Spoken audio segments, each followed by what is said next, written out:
السلام عليكم ورحمة الله وبركاته. عاملين ايه يا بيراميدزاوية؟ وحشوني جدا جدا، ان شاء الله تكونوا بخير. النهارده جاي نتكلم عن مباراة بيراميدز والزمالك. مباراة على الصدارة.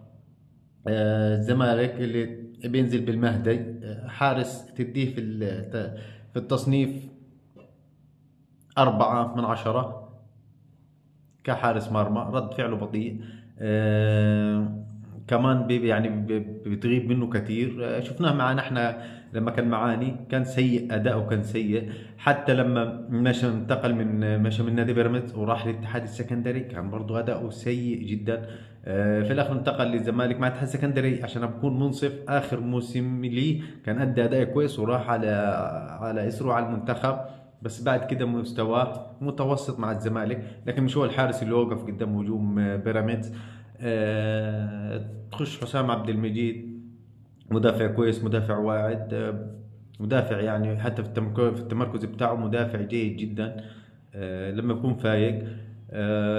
جنبه بنتايج برضو من المدافعين الباكات القوية جدا. لاعب خطير جدا. عرضياته خطيرة، عنده سرعات، يعني لاعب ممتاز. آه، يعني دول الخط الدفاعي اللي يلفتوا النظر، او اللي تقدر تقول عليهم مستواهم كويس. آه، يعني اقول لك مثلا عمر جابر تعبان. مش هو اللي بالك فيه، اللي هيأدي مباريات قوية والكلام دي. آه، فتوح. فتوح فتوح خطير. فتوح بيعرف يلعب خط وسط. فتوح هو بيكون باك. بيوظفوا المدرب اللي بيلعب خطة واحدة بس. وللأسف الدوري المصري كله في غيبوبة. كل الأندية بتخسر من الزمالك، وهي حاجة واحدة بس اللي بتحصل نفس كل مرة: تسقيطة خلف المدافعين، تسقيطة خلف المدافعين.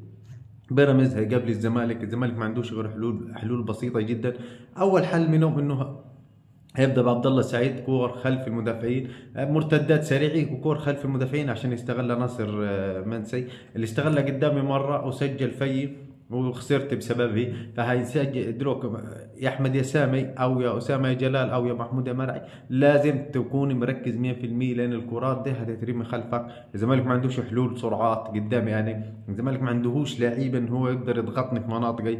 ما فيش الكلام دي. الزمالك مش هيفتح الملعب، الزمالك هيلعب دفاعيا، جيم دفاعيا مقسم، ان انا امسك الكوره والعب كور خلف دفاع بيراميدز. عشان ناصر منسي يصيد كوره زي كده ويسجل فيني، وتبقى زي المباراة اللي عدت. مدرب يا جماعي على أرض الملعب مدرب ضعيف تكتيكيا. الكرة دي اتعملت أكتر من مرة، شفناها حتى لو تتذكر قدام زد. يعني قدام زد سجل منها ناصر ماهر، سجل منها فتوح. هي نفس الكرة، بقول لك كرات خلف المدافعين، عرضيات طويلة، صيد أي حاجة. أنا مش هضغط، أنا مش عنديش القدرة كزمالك إن أنا أضغط عليك أو ألعب هني وأحاصرك وأسدد وأعمل العرضيات. لا، ما عنديش. فأنا هعملها من نص الملعب، كور خلف الدفاع. الفرق المصرية كلها عندها مشاكل في الكور خلف الدفاع. لو الزمالك استمر بها هيكسب كتير. كرات المرتدة خطيرة جدا، لأن الزمالك مع موسيماني خد دوري أبطال أفريقي مرتين، أو مش متذكر، 3 أو مرتين. بفضل الكرات ده، بفضل مجدي قفشي. لو تتذكر، مجدي قفشي افضل لاعب بمصر يقدم الكرات دي. بيعرف يلعب الكرات، بيظبط الكرات خلف المدافعين بطريقه غريبه. مجدي قفشي شفنا لما مشى مسلمان قفشه ما بقيش ليه دور، لانه ما بيجيدش غير الحته دي. هو هيعملها معانا. وهتتذكر ان نادي بيراميد او دفاع نادي بيراميد لازم يركز انه في كرات هتلعب في ظهره كتير. ما عندوش عبد الله السعيد، عنده 50 سنه، مش هيقدر عبد الله السعيد انه هو يخترق او يجري، او اللي بالك فيه بتاع زمان عبد الله السعيد بيلعب على الواقف. يعني ما ينفعش انا كدفاع او كخط وسط دفاعي يا مهند يا لاشين ان انا اشوف عبد الله السعيد ضاغط عليه ونرجع، لان عبد الله السعيد عنده خبرات لكن قدرات ما عندهوش. قدراته خلص عبد الله السعيد، لكن عنده خبرات. يعني ممكن يعمل عرضيه، هو متفق معاه، مثلا متفقين مع بعض كمدرب وجنيه ان واحد يقطع عليه وهيعملها. عبد الله السعيد هيعملها بجوده عاليه. فانا لازم اخلي بالي من عبد الله السعيد اذا شارك. هو هيشارك قدامنا. فتوح. فتوح الف به كوره. فتوح اول ما يستلم الكوره هيلعب كوره طويله خلف المدافعين. فلازم مدافع اثنين قلوب دفاعي. انا اذا كان احمد سامي او كان اسامه جلال، لازم يكون واخد خطوه ورا المهاجم ويكون مركز. ولازم احمد الشناوي يكون في اتفاق بينه وبين المدافعين. ما ينفعش المدافع الجاي طاير واحمد الشناوي يروح لابس فيه. لازم يكون بينكم ثقافه انك انت تتكلموا وتفهموا بعض. انا لو جات لي كره انا اقرب لي، انا هعمل كذا وهتصرف كذا وانت كذا. الزمالك ما عندوش حلول انه هو يكسبني على ارضيه الملعب تيكي تاكي. الزمالك يلعب الكرات الطويله، جيم دفاعي وكرات طويله خلف المدافعين، وهيطير ناصر منسي واخوان بزيري. هو ده اللي هيقدر يعمله الزمالك. الزملكاويه متفائلين متفائلين لان شايفين فريقهم ما يكسب. يا جماعه يكسب اي حد. الزمالك لو لعب بنفس الطريقه دي في الكونفدراليه، مش بعيد انه ياخذ الكونفدراليه تاني. هو مكسح يا جماعه. انديه افريقيا كلها عامه يا راجل، ده في منتخبات في افريقيا ما بتعرفش تلعب، ما بتعرفش تتمركز كويس مدافعيني في الكرات الطويله. اللي كنت انصح بيها بيراميدز كثير، انا كنت اقول له دائما العب كرات طويله. ولما نفذها بيراميدز قدام الاهلي السعودي اكتسح. حتى يعني في مشاكل كبيره قوي، مش انا ما فهمش ليه. في مشاكل كبيره قوي ان المدافعين ما بتعرفش توقف قدام الكرات دي. فالزمالك بيجي يجيد الكرات دي. فتوح اول ما نزل لو شفت تحرك فتوح، جاي قاطع من برا كوره عرضي حطها بدماغه. هذه هي اللي بقول لك عليها دي. اتسقطت باثنين قلوب الدفاع زد. طيب ارجع الهدف الثاني، ناصر منسي كوره طويله برضو لمسها ناصر منسي قبل الحارس ما يطلع، دخلت في الجول. والسلام على كده. هدفيا ما فيش فكر فيهم، هدفين بس كرات طويله. بس يعني المهاجمين او فتوح وناصر منسي عرفوا ينفذوا المهمه، بس سجلوا هدف. انما كاداء على ارض الملعب ما فيش اداء. فبيراميدز لازم ياخذ حذره من دي. بيراميدز طبعا ندى تذكره الواحد كفيف من مشجعين نادي الزمالك، وبعت له دعوه خاصه نحضر المباراه، لانه طلعوا هاجم نادي بيراميدز وقال هم مش بيسمحوا لي اني ادخل. فنادي بيراميدز يعني بيكرموه. هو ما ليه مش هيسمح لك يعني انك انت تخش؟ يعني انت مش فاهم. انا في حاجات غريبه. ممكن يكون حصل موقف ما برضه من علموش الغياب. يعني بيراميدز بيعمل له دعوه وبيجيبوا. بشكر نادي بيراميدز على الروح الإنسانية دي. وعايز أقول كلمة برضو. ده كله حاجات إنسانية أنا أقدرها وأحترمها. أنا مش هكون متهاون لو أنا خسرت قدام الزمالك. أنا كبيراميدز، أنا كمشجع، الإدارة تحب الزمالك، إدارة الزمالك تحب إدارة بيراميدز، أنا ما يفرقش معي. أنا عندي هدف واحد بس، إني أكسب الزمالك دايما. دايما أكسب الزمالك. مصطفى فتحي ما يلعبش في المباراة صراحة، لا أوباما ولا مصطفى فتحي. يعني الناس دي ما تشاركش، عشان أنا عارف ايه اللي بيحصل. يا راجل ده أنا خايف من أحمد الشناوي. يعني أحمد الشناوي هيشارك وأنا معقول يا رب استر، يا رب يا رب استر. خايف من أحمد الشناوي. فمصطفى فتحي لا. ولو جت ضربة جزاء، لو في ضربة جزاء جاياني في النصيب، بلاش مصطفى فتحي عشان تعكنونناش. بلاش مصطفى فتحي. خلي مين يضربها؟ خلي احمد الشناوي يضربها.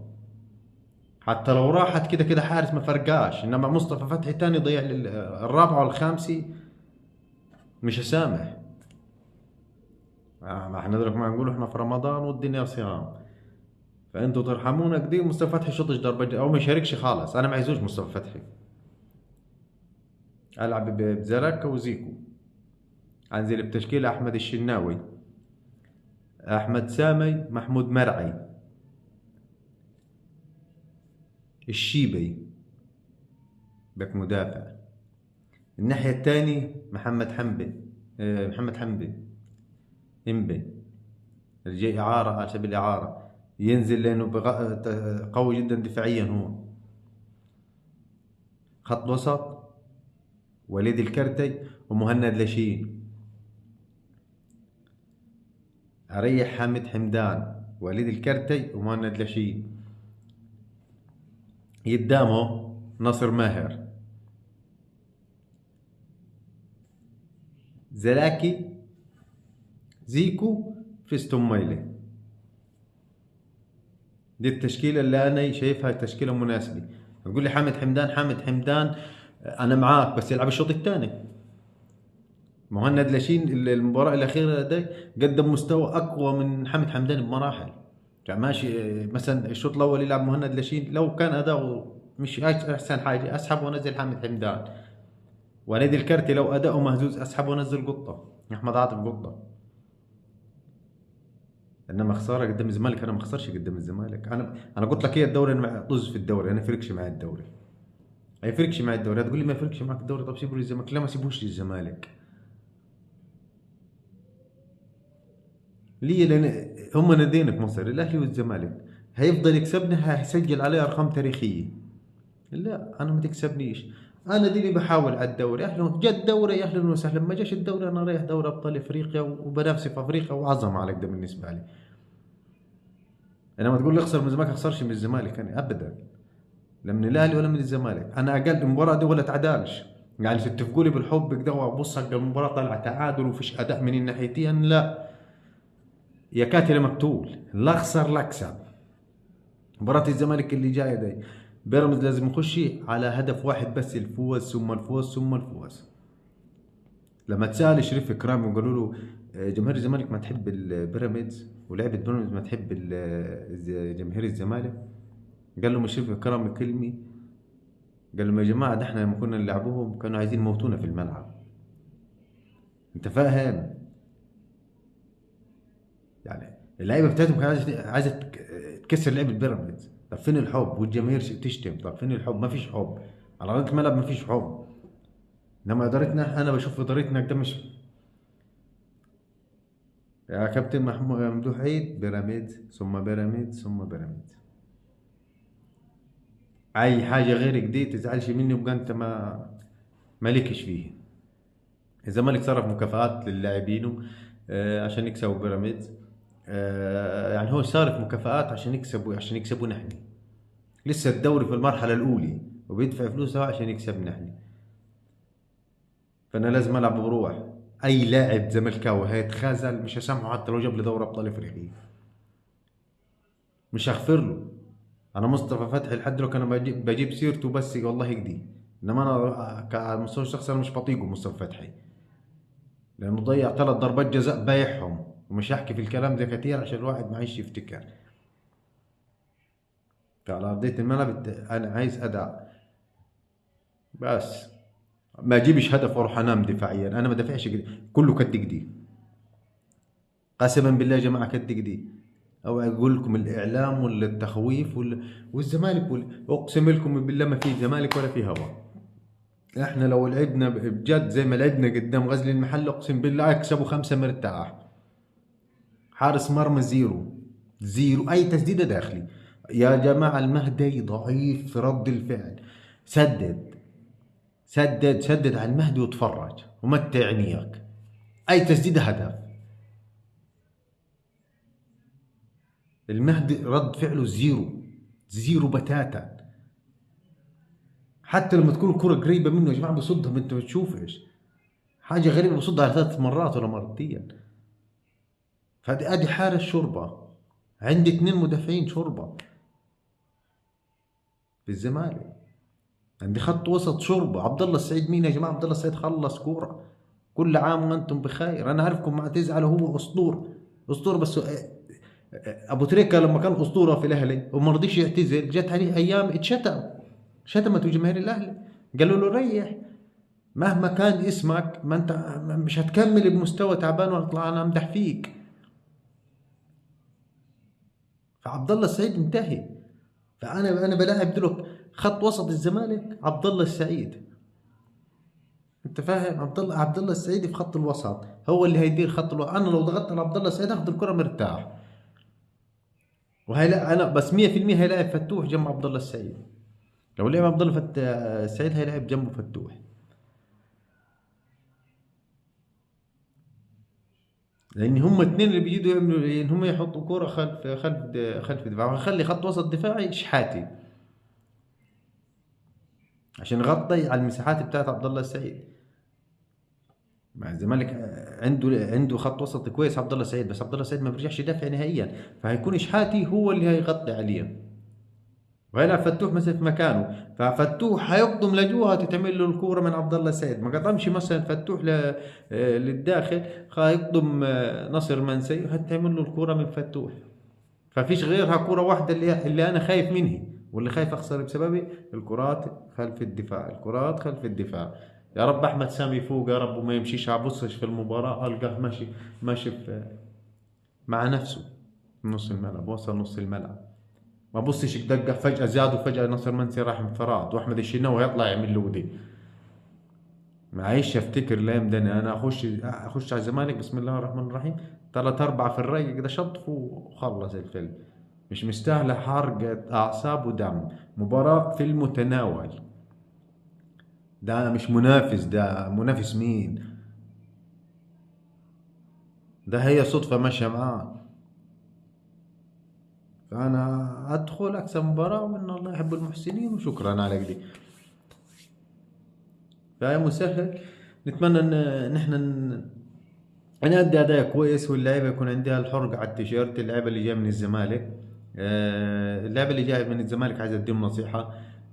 ناصر ماهر، عايز أفكرك بنقطة. لما كنت في الزمالك قالوا عليك إنك لاعب تعبان أو لاعب متهاون أو مش مركز، وهاجموك، الإدارة بتاعتهم هاجمتك وقالوا يمشي وما يمشيش، وفي الاخر باعوك البيراميدز. فانت دلوقتي بتلعب بتيشيرت بيراميدز، فانت تنسى قصه الزمالك دي نهائيا، لان اي لاعب هيرتدي تيشيرت بيراميدز هيدي اداء سيء قدام الزمالك، عشان حبا في الزمالك. ده لاعب خاين ولاعب لا يوثق به، زي ناس كتير اعتزلت وطلعت فرق قال لك انا كنت العب في الزمالك بس كنت اروح اهرب من مباراه الزمالك واروح اسمع ماتشات الاهلي. دي ناس خاينه ما عندهاش دم ولا كرامه. ازاي انت تروح تهرب وانت نادي مستقيم لك؟ يعني انا دلوقتي مشتري كاوباما، ازاي اوباما انت ما تلعبش بضمير وانا مشتري وانا جايبك عندي وانا بدفع لك؟ الانتماء والحب ده بينك وبينهم في الشارع، انما على ارضيه الملعب انت لازم تأدي، لان دي اسمها خيانه اماني. ده اللي نعرفه. زي علي جبر زمان لما كان يعدي كتير زي دي. فاحنا عايزين اداء ثم اداء ثم اداء. هلعب بروح زي ما لعبت عند غزل المحلي، مباراة غزل المحلي، اكسب اربعة، واقسم بالله اكسب اربعة خمسة الزمالك مرتاح، ولا يتعبني شيء، ولا اهداف ما يجيبش علي بالتشكيلة اللي معايا ده. لو بقول لك حاجة، هلعب باحمد عاطف قطة خط وسط. شوف احمد عاطف قطة وحامد حمدان، واحط قدامهم ناصر ماهر، اكسب الزمالك. اي تشكيله هحطها في خط الوسط اكسب الزمالك.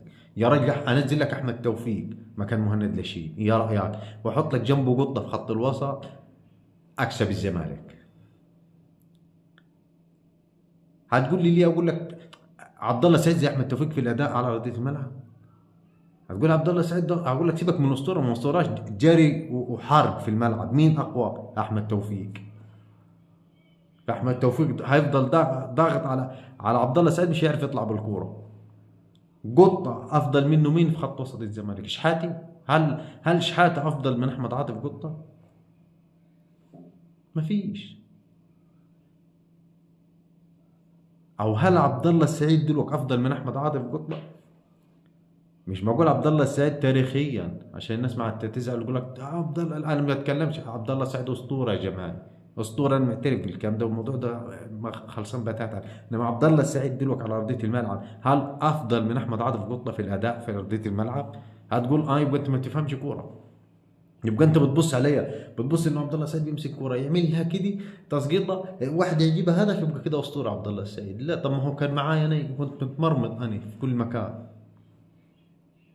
ما بيجيش كده. انما احمد عاطف قطه بيعمل ما بيسيبش حته في الملعب ما بيجيش فيه، بيضغط على في اي مكان، فبيعمل مشاكل كثيره جدا للخصم. الزمالك عنده مشاكل مش هتنتهي، مشاكل كنت اعاني منها انا، مشاكل اطلع بالكوره. الزمالك ما بيعرفش يطلع بالكوره الا لو في عبد الله السعيد. عبد الله السعيد موجود بيطلع بالكوره، بس عبد الله السعيد كبير في العمر فهيضطر يطلع بالكوره، فلما يتحمل عليها بيتعب، فبيضطر يلعب الزمالك كرات طويله خلف المدافعين. هي دي حلوله، ما عندوش حلول تاني. فانا لازم اركز خلف المدافعين، خط دفاعي كله لازم ابقى فاهم انه هتلعب كور خلف المدافعين، هتلعب كور كتير. فانا لازم اكون قاري المشهد. لو انا قريت الحته دي انا فايز بالمباراه، ما عندوش حلول تاني. انما انا ما ينفعش اخش زي ده كل مره اخش تعمل لك دور وراي زي ما ناصر منسي يحطها لك دي ومبروك يا زمالك وخلص الفيلم على كده.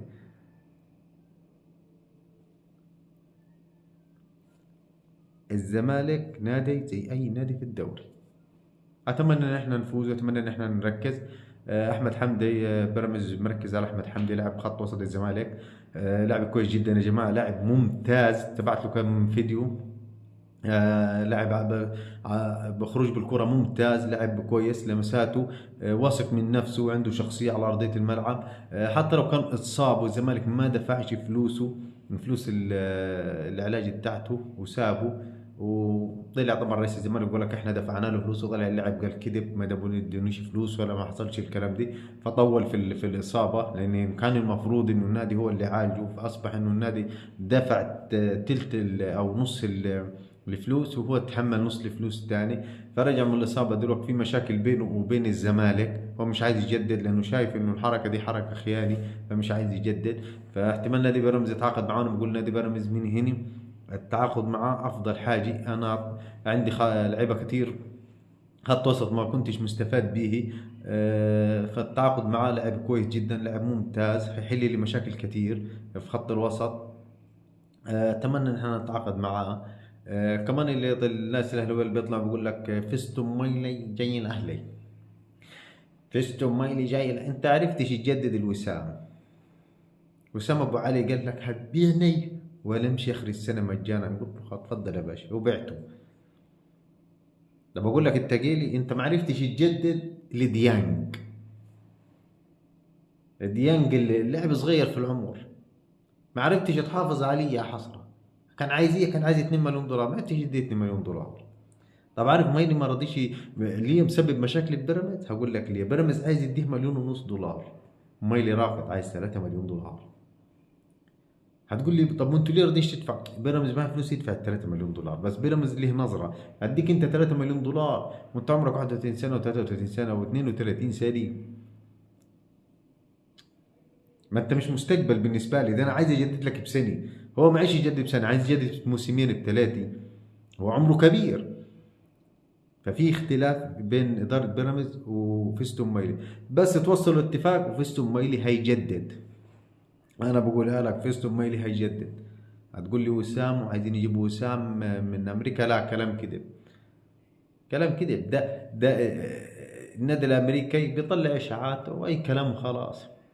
انت تتوقع النادي بيراميدز هيدفع 6 مليون دولار ويجيب وسام؟ ايام تركي الشيخ ايام انتهت، ايام الدفع عمال على بطال انتهت. بيراميدز بيدفع فلوس عشان حاجه. بيراميدز متركت نفسه زي يا جماعه. بيراميدز البطولات اللي انا بلعب فيها دي مثلا عامله 800 مليون جنيه، انا في حيز ال 800 مليون جنيه مش هجيب لعيبي اعلى مثلا من ال 800 مليون جنيه. القيمه التسويقيه حاجه والرواتب حاجه، عشان برضه تيجي ناس تقول لي ما القيمه التسويقيه كده كده وكده.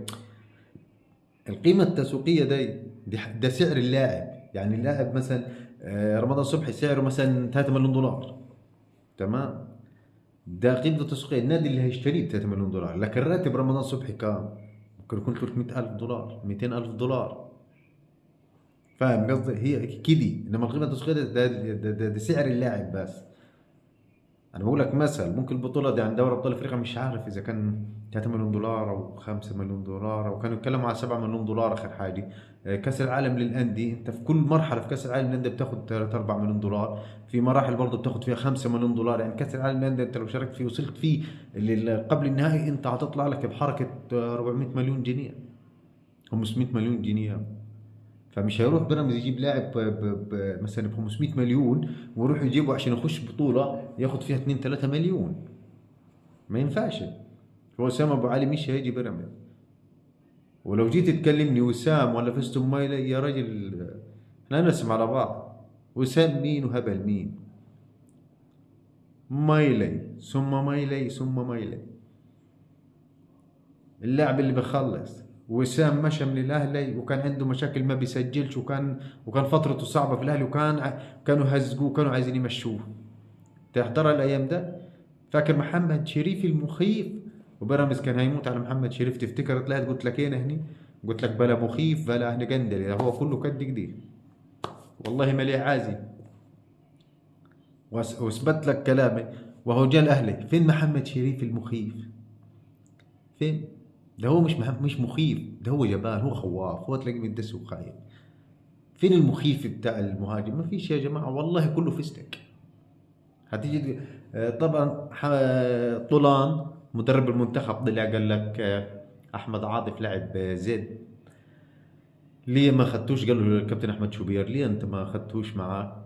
قال له والله انا رحت كلمت بيراميدز وقلت له عايز مروان حمدي، الولد بتاع بيراميدز بنفس الطريقه دي. رحت كلمت بيراميدز على الولد بتاعهم، قال له مروان حمدي، قال له وقلت لاحمد حسن انا مش مقتنع، بلاش منه الواد دي، ده على مروان حمدي. فقال له احمد حسن وانا والله. فطبعا كان الموضوع اتحسم لان احنا بلغنا نادي بيراميدز، ونادي بيراميدز وافق وارسل لنا اللاعب غاية. طيب يا طولان، انت بتكلمنا عن المنتخب،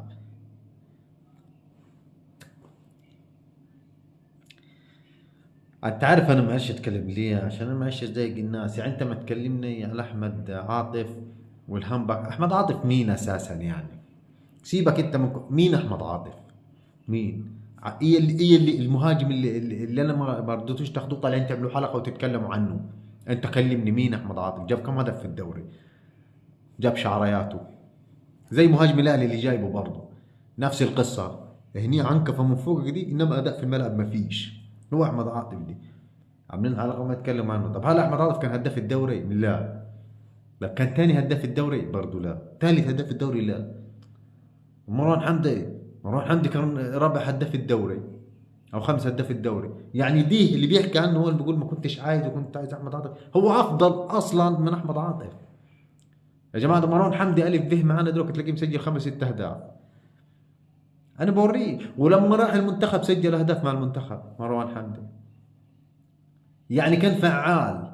فانت لما تتكلم عليه ما ينفعش تقول الولد دي، لا. انت خليك انت كمدرب منتخب. يعني انا مش فاهم والله بيتكلم بسوقية يا جماعة غلط. انت راجل مدرب منتخب، لما تطلع تتكلم قول مروان حمدي، وليه كل احترام لان انت اللي طلبته. هو جالك، هو جنب بيت ابوك، مش انت اللي طالبه. مش انت رحت النادي بيراميدز قلت له انا عايز مروان حمدي؟ فتطلع تقول كده انت بتقل من اللاعب. طب ليه بتقل من اللاعب؟ ما انت اللي طالبه. فده يوريك اساسا ان هو مدرب فاشل. يطلع يقول لك الرابطه اتعاملت ضدي واتحاد الكره ضدي وكله ضدي. يا اخي انت مين عشان كله ضدك؟ جوارديولا انت ولا مورينيو؟ ده انا على ارضيه الملعب، ده انا طلعت احكي على المنتخب والله ما لي نفسي ما لقيت تشكيله احكي عليه. تشكيلتي اللي تعملها لي ده منتخب يلعب باثنين خط وسط دفاعيين. انت ايه الشغل دي؟ الف به كوره ما فاهمين ايش؟ تطلعوا لنا في القنوات تحللوا لي. يا راجل اقعدوا على حيلكم. يقول لك مروان حمدي هو اللي سجل له الهدف اللي جاء تقريبا، مش فاكر في الاردن ولا في مين. هو الوحيد اللي سجل اهداف في الكويت تقريبا. وده يقول لك قال انا، قال احمد عاطف مين يا شيخ؟ اقعد على حيلك. قال محمد شريف حضرتك، قال لما كلمك قال تعدى حدوده. قال ما يقدرش يتعدى حدوده محمد شريف، لو تعدى حدوده ما كانش هيشمها تاني. طب اول حاجه شوبير ساله سؤال، بص العقليه بتاعت المدرب كان ماسك منتخب مصر، مش هيشمها تاني. يا رجل ده جوارديولي كيفن دي بروي اتعصب هو جوارديولي، شتم جوارديولي نهائي دوري ابطال اوروبا. شتم مين؟ شتم جوارديولي. مباراه الانتر اللي كسبها مانشستر سيتي وخد بطوله دوري ابطال اوروبا، لما كلموا جوارديولا قالوا له جوارديولا لا ده غلط فيه قدام الكاميرا، يعني شتمه. قال له يا المنتظر مني، انت منتظر مني ان انا اسحب دي بروي افضل لاعب في انجلترا، اسحب واطلعه وانزل لاعب ناشئ عشان غلط فيه؟ لا، مصلحه الفريق فوقي انا. ما انا جاي لي هني عشان مصلحه الشعار نفسه دي او الفريق، وانا بتقاضى فلوس ليه عشان مصلحه الفريق. انت شايف العقليه؟ ده مدرب وده مدرب. ده مدرب بيحكي يقول لك يقدرش يتجوز معي، ده انا مش هممهالوش. افرض كان هو افضل لاعب ونجم المنتخب، مش هتشممها له عشان غلط فيك؟ الاخطاء الشخصيه دي، بس انا بعلم طولان بس عشان يفهم. الاخطاء الشخصيه دي بينك وبينه تحلوها في مصطبه على طريق في مطعم تحلوها بينك وبينه. ولكن دي مسؤولية شعب يا بابا. هو ده بتدرب، انت بتدرب منتخب مصر. اللاعب بيتعدى فيك يعني. امام عاشور لما يغلط معاك انت مش من حقك تقول له ما تجيش، انت تعاقبه ماديا. انما تقول له ما تجيش كيف ما تجيش؟ تجيش وانا خسار كمنتخب. يعني انت تدمر المنتخب عشان انت واحد قال لك كلمه؟ يعني ادي الاشكال اللي مع المدرب. هذا هي الناس دي اللي بتدربها. وتيجي تقول لي تعال اتفرج على مباراه المنتخب، تفرج هي ده غل يا راجل. طالع طالع بعد حتى ما احترمش انه هو كان مدرب المنتخب، طالع يفرد للاعيبي وده كان وده مش كان وده مش. انت فين يا عم؟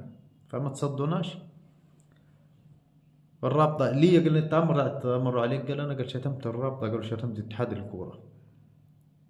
ليه شتم؟ عشان قال اعدام فساد.